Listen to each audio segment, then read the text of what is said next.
twice. Steelers lose at home to the Seahawks. What was your number one takeaway? They have no run game, Brady. No run game. And the Arthur Smith offense that's predicated on run and play action pass. Can't run the ball. You won't be able to protect Aaron Rodgers. And he was under siege by that Seattle Seahawks defense. And Teddy, we were talking on Sunday Countdown yesterday.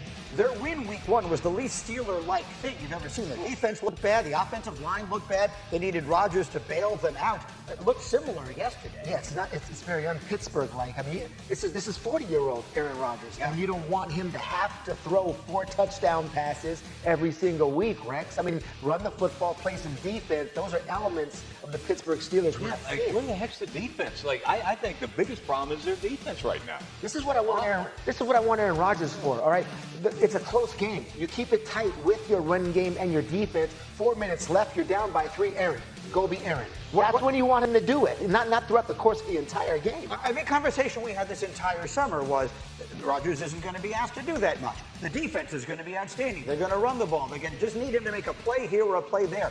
If you're asking Aaron Rodgers to carry you at the age of 41, that's probably not realistic. Yeah, no, absolutely it's not realistic. There's no chance of it. He's supposed to be a piece, not the guy. Yes. And to me, their defense is supposed to be carrying this football team. And they've been atrocious these first 2 weeks. They really have. Well, if you watched the Jets play offense yesterday, and we'll talk about that game in a minute, it makes last week look even worse for the Steeler defense. Shefty. It was an un-Steeler-like offseason with how aggressive they were, and it's been an un-Steeler-like start of the season.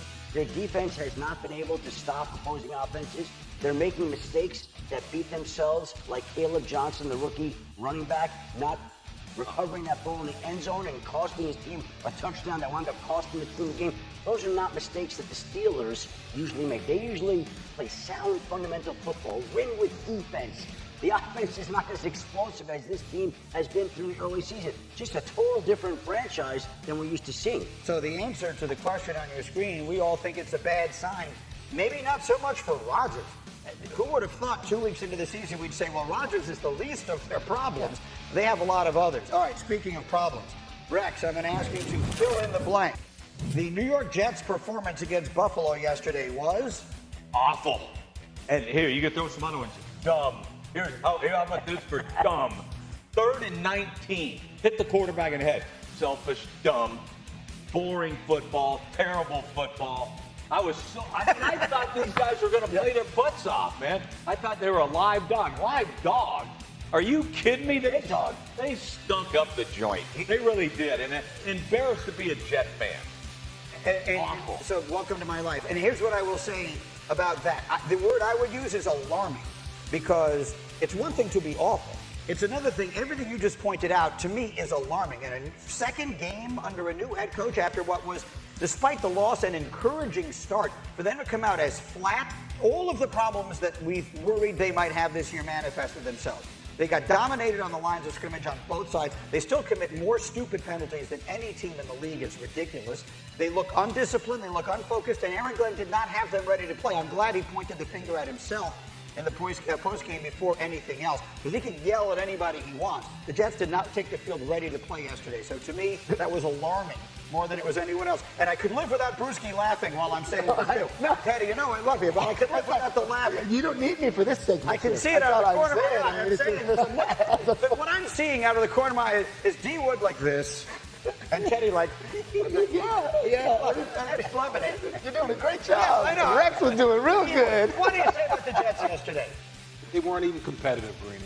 They weren't even competitive. Like, you come off a game, you know, obviously we talk about the loss against Pittsburgh, but they were probably the best they looked in some time. Division rival Buffalo, who's owned them for like 5 years now, and you go out here and you lay an absolute egg.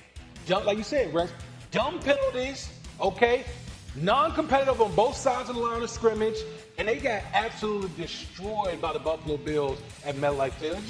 It's unacceptable. It's unacceptable. I'll say this. I mean, Aaron Glenn. Okay. I mean, it's game 2, right? It's September, right? And he's also figuring out who the players are that he has, and who he wants to keep, and who he wants to get rid of as he goes into the future. I mean, a lot of things are happening. I mean, Vrabel's figuring out the same thing in New England too. Right. These new head coaches in this month, there's still a lot to figure out. The real positive thing is that Aaron owned it. That's what I appreciate because He'll always do that, I yeah. appreciate that as well, and I appreciate that about Aaron Glenn. But they got to get a hell of a lot better.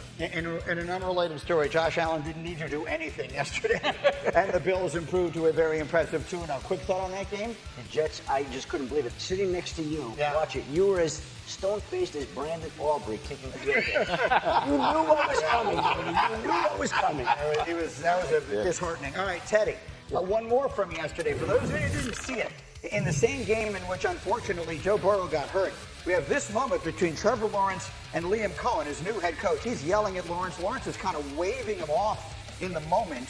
This was a very good game, candidly, in many ways. But look at Lawrence, just kind of giving him that. Teddy, is that something or nothing? Give him that, Trev. I mean, calm down, coach. I mean, you're telling a quarterback to put it on his body. I mean, what happens to head coach-quarterback relationship, which I feel is probably the most important relationship on the team? This guy looks like a hothead to me. I mean, this is Trevor Lawrence. Somebody, do you know the personality of your quarterback? I don't know Trevor Lawrence, but I'm telling you right now, he won't respond to that. And so, I mean, I think a head coach needs to know what his players respond to. Bro, like literally, we're in the middle of the game.